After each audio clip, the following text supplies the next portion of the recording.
Warahmatullahi wabarakatuh. Waalaikumsalam. Innal hamdalillah nahmaduhu wa nasta'inuhu wa nastaghfiruh wa na'udzu billahi min shururi anfusina wa min sayyiati a'malina may yahdihillahu fala mudhillalah wa may yudhlil fala hadiyalah. Allahumma shalli ala sayyidina Muhammad wa ala alihi wa ashabihi ajma'in. Semoga kita termasuk orang-orang yang ridho kepada apapun yang Allah lakukan kepada kita.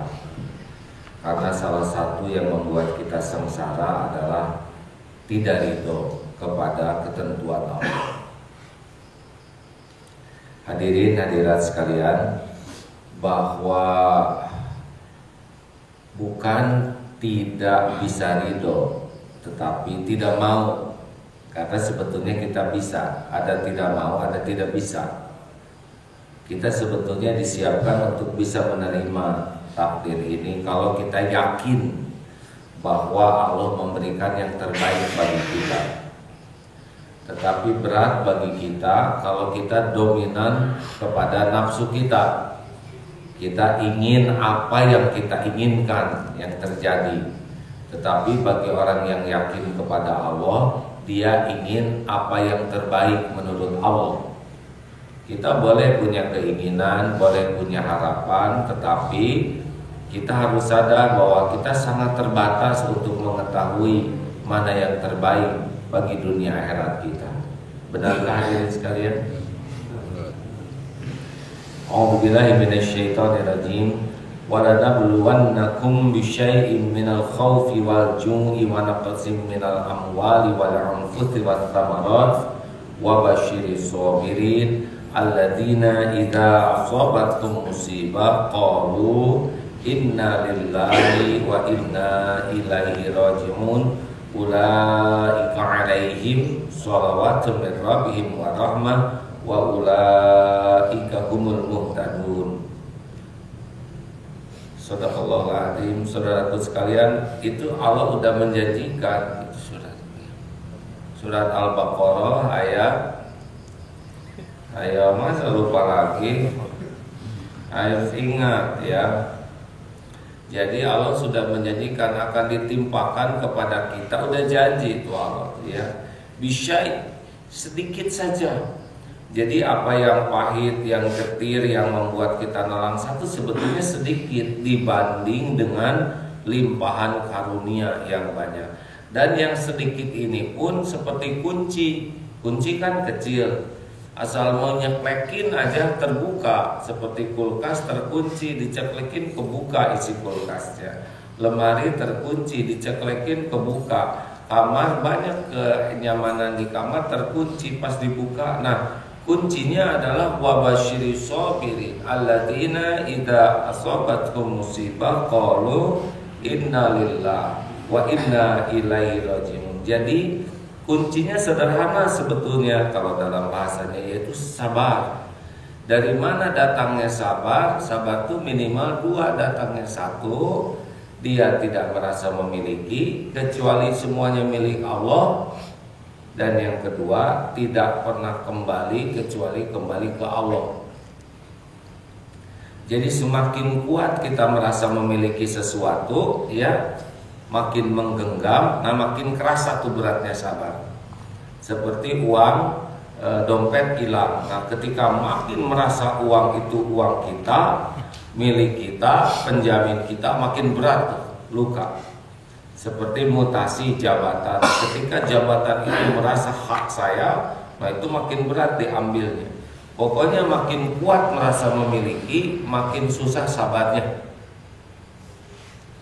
Sama dalam hal apapun ya, ketika anak merasa ini anak milik saya, nah kalau Allah melakukan sesuatu kepada miliknya, kita berat.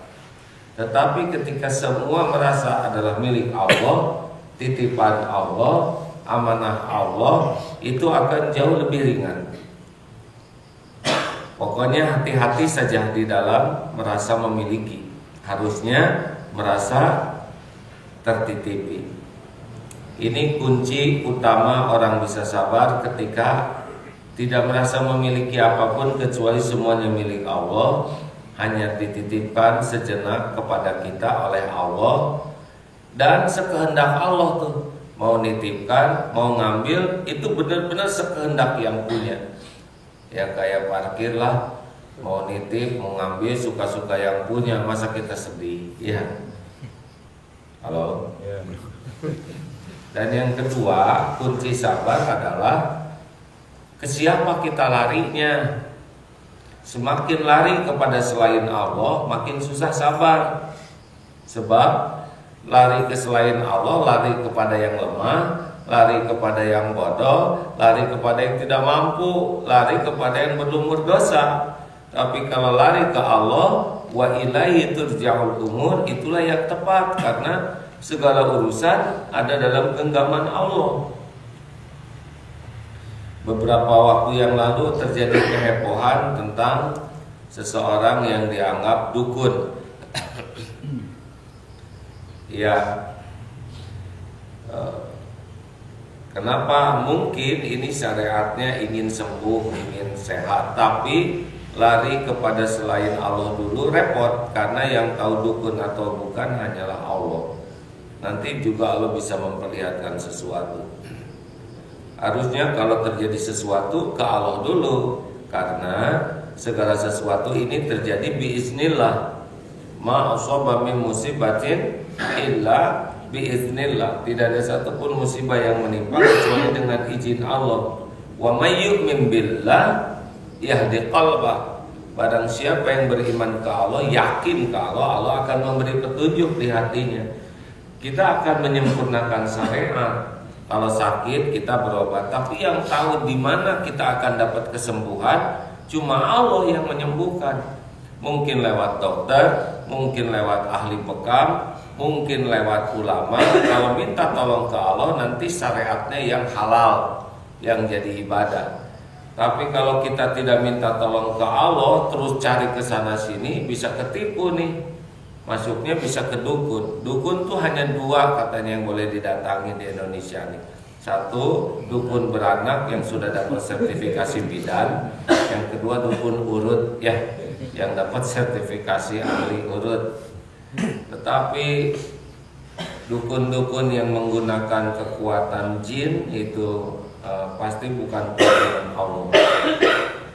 Ada yang nanya sini, kemarin ada dapat kiriman dari Ustaz Arifin Ilham, apa katanya bedanya yang dukun perdukunan dengan ulama atau yang bisa mendoakan dengan baik.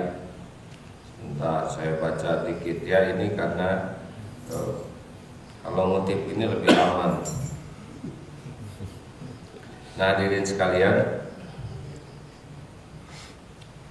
nah ya, mana? Begitulah hadirin sekalian. Alhamdulillah. Jadi harusnya ini yaitu mana? Punten hadirin. Jadi sudah siap nih. Pokoknya ada aja ya di catatan saya. Jadi kurang lebih begini. Kalau orang dukun ini berkaitan dengan minta tolong. Kalau orang lari ke dukun ini katanya, ini tulisan 9 ciri dukun yang berkedok ulama menurut Ustadz Arifin Ilham. 1, dia tidak menggunakan nama aslinya, tapi menggunakan nama yang mengesankan kedikjayaan. Misalkan Mbah Superman ya. Oh ya, begitulah ya. Pokoknya dari namanya juga sudah rada-rada tidak tawadu. Dari namanya aja ingin menunjukkan dia ini orang hebat. Enggak perlulah orang hebat pakai nama ning mas soleh we ya. Dan hebat mah bukan dari nama dan gelar, dari ketakwaan. Yang kedua, ciri orang-orang yang ini dukun berkedok ulama adalah senang sekali memamerkan kesaktiannya. Jadi bedanya dengan para kekasih Allah, kalau kekasih Allah itu namanya karomah, bukan senang memamerkan, tapi Allah lah yang menjadikan beliau jadi jalan, terlihatnya salah satu kebesaran Allah. Tapi kalau dukun, dia akan memamerkan kesaktiannya supaya orang mau jadi kliennya lah mau jadi percaya kepada dia. Yang ketiga, ilmu syariat agamanya tidak mumpuni. Jadi ilmu agamanya tidak memadai untuk bisa meraih pertolongan Allah dengan cara yang syar'i. Sangat terbatas dalam pemahaman agamanya. Biasanya menggunakan dalilnya juga hanya untuk merealisasikan perdukunannya.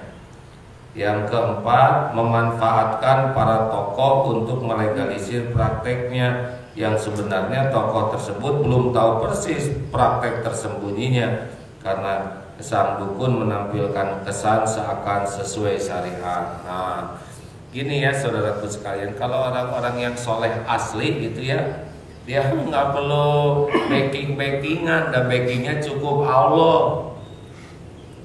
Asal dia yakin ini sesuai dengan tuntunan syariat, ada tuntunan Nabi, dia mah nggak perlu di backing siapa-siapa.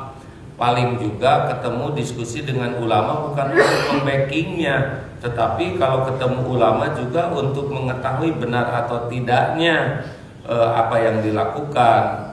Ada bedanya hadirin kalau ngajak ulama atau tokoh untuk membela dia, atau dia ketemu ulama tokoh untuk mencari yang tepat. Ya, ada bedanya tidak? Kalau mencari yang tepat berarti dia urusannya takut ke Allah. Tapi kalau sekedar cari backing makhluk, apalagi yang tidak paham, itu berarti dia lebih ingin kedudukan di hati makhluk. Mau ngapain cari kedudukan di hati makhluk? Nabi juga sempurna segalanya, tetap ada yang sebel. Kalaupun Rasulullah berdakwah dengan para sahabat, itu pasti bukan cari kedudukan di sisi makhluk, tapi sebagai amanah untuk mengajak orang ke jalan Allah. Ciri yang kelima, prakteknya ikhtilat, menjamaah yang bukan muhrimnya. Begini ya, ada hukum yang haram tetapi bisa menjadi dibolehkan kalau darurat. Misal dokter gigi ya, laki-laki ya, pasiennya perempuan, kalau tidak dipegang giginya, nyabutnya pakai remote rada repot ya. Nah ini, atau ada yang pingsan mendadak, sepanjang ini nggak ada yang nolong nih lawan jenis. Nah itu secara hukum tidak dibenarkan kita menyentuh yang tidak mahram, tapi ini situasinya darurat. Nah tetapi kalau perdukunan ini dia tidak pusingkan tentang syariat ini ya, karena dia tujuannya lain, maka bisa saja dia menjamah yang lawan jenis ya, tanpa keperluan yang memadai, ikhtilat laki perempuan di kamar berdua. Padahal kalau dokter itu juga, kalau Islami pasti ada pendamping lain yang membuat dia lebih terjaga. Pokoknya hukum-hukum agama tuh menjadi dianggap remeh.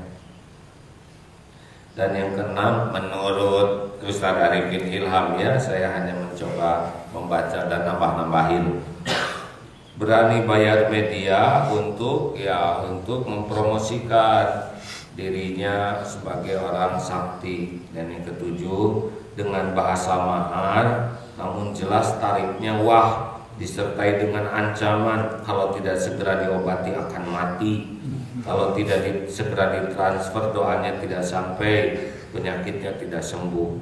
Ini bab mahar ini ya, apalagi sampai puluh-puluh juta pakai emas dan sebagainya. Aduh, ya kita mengerti bahwa kedokteran itu sekolahnya sangat mahal, membutuhkan waktu, dan ini seorang profesi. Jadi kalau kita proporsional memberikan jerih payah kepada dokter itu ya, tetapi kalau sampai di kelas dengan cara yang tidak halal, apalagi dengan istilah mahar, saya emang nggak yakin. Betul? Misalkan ambeien bayar 20 juta, kalau enggak makin panjang ambeiannya kan repot banget. Orang-orang yang takut ke Allah mah tahulah rezeki mah nggak akan kemana-mana. Bisa nolong orang aja udah rezeki, benar? Emang rezeki dalam bentuk uang gini, kalau yang saya pahami ya, nolong itulah rezeki kita yang sebenarnya. Sedangkan kalau ada yang ngasih tanda terima kasih, itu bonus. yang kalau itu nggak hati-hati bisa ngilangin pahala rezeki yang utama, bisa nolong orang.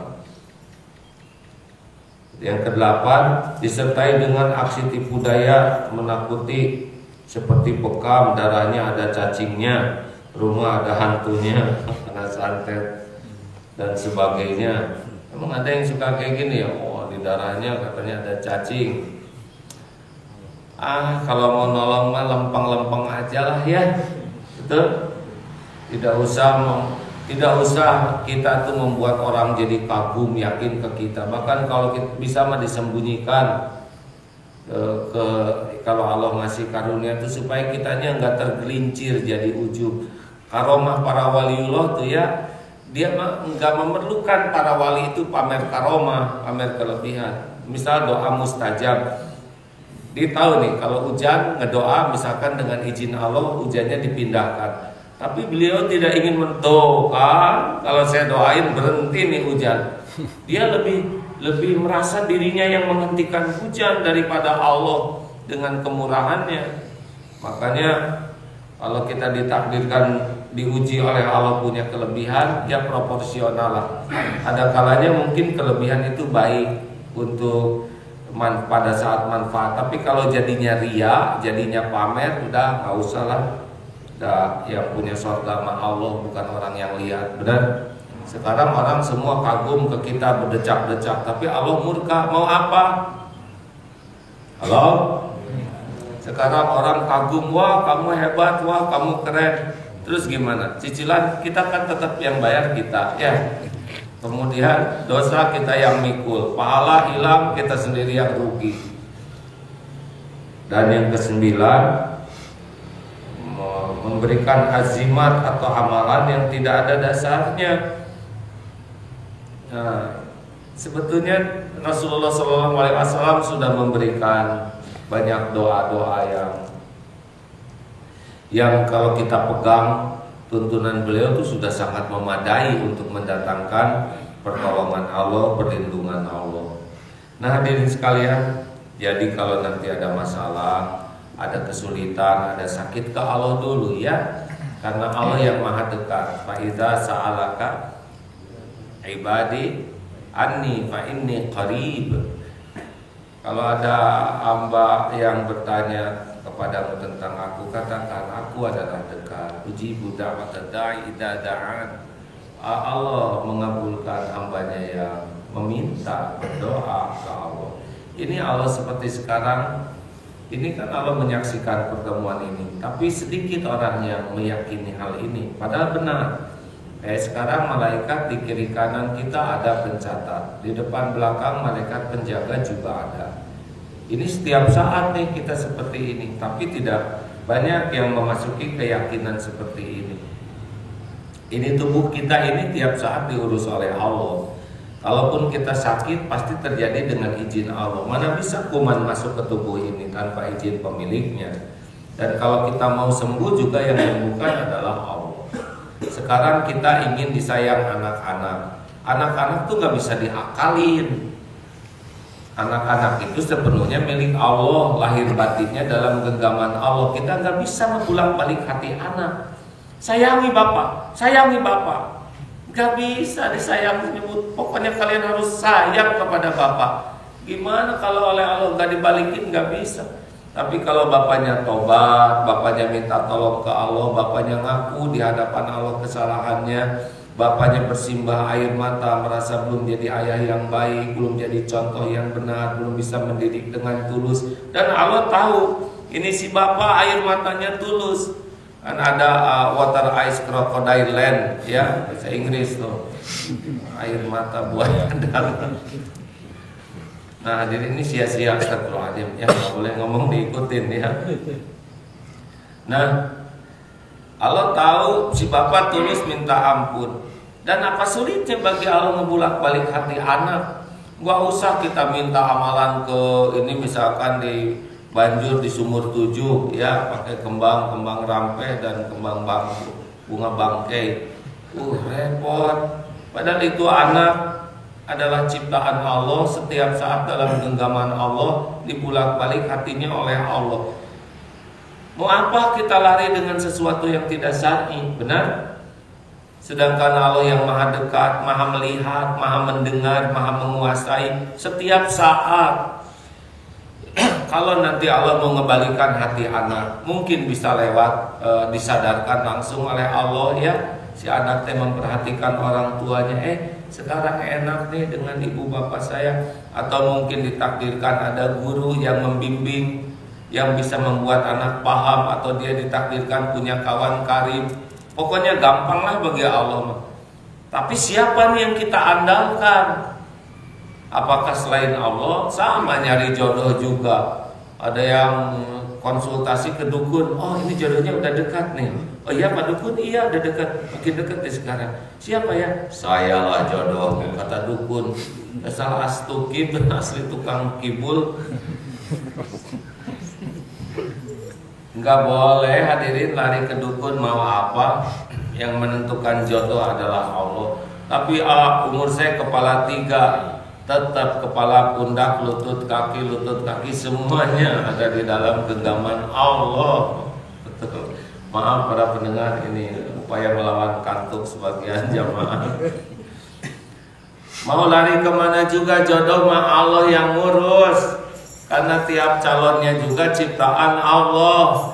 Tiap hati calonnya juga yang bolak-balik adalah Allah. Ingat hadirin ya, cinta itu dikuasai oleh Allah.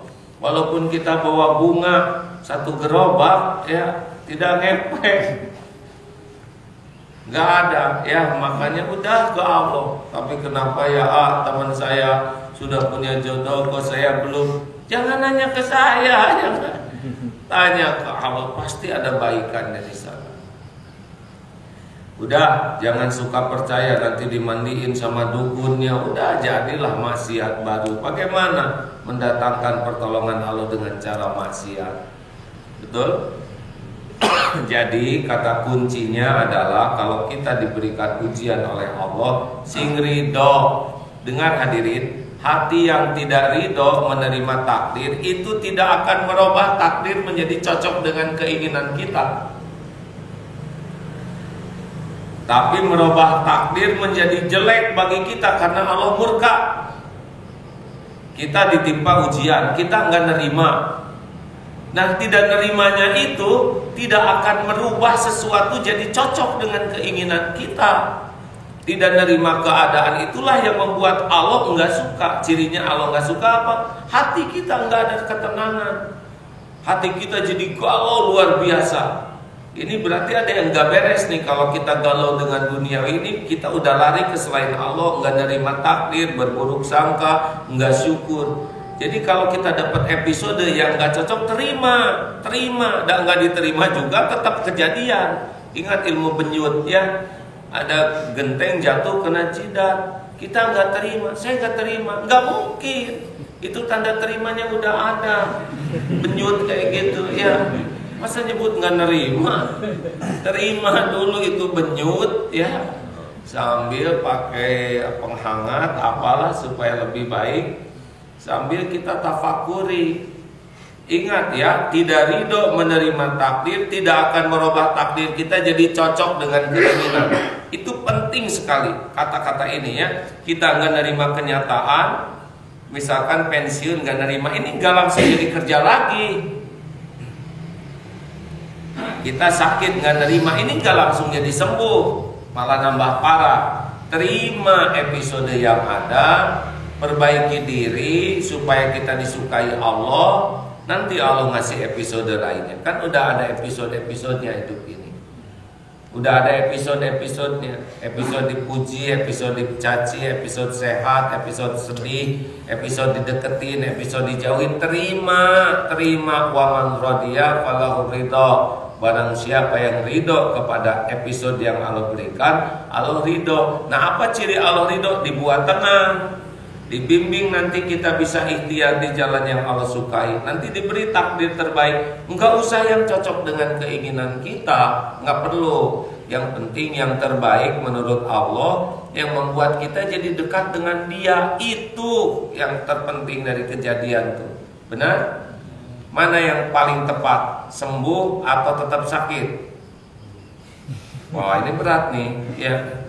Yang paling tepat apa saja yang membuat dekat dengan Allah. Kita ingin sembuh boleh, kita ikhtiar untuk sembuh harus. Tapi kalau masih belum sembuh, nggak apa-apa. Kalau ini jadi dekat dengan Allah, benar? Halo. Ini penting, rada berat nafsu mah hadirin ya. Karena nafsu mah maunya cocok terus, dan itu yang neken hidup kita tuh. Ngatur Allah. Sok tahu, sok harus Allah tuh sesuai dengan keinginan kita. Siapa kita ini? Kita cuma makhluk yang mampir aja sebentar. Baik, terima kasih para pendengar. Pagi ini tugas dakwah di Masjid Al-Latif Pasaraya Blok M. Bagi saudara-saudara yang memungkinkan hadir silakan.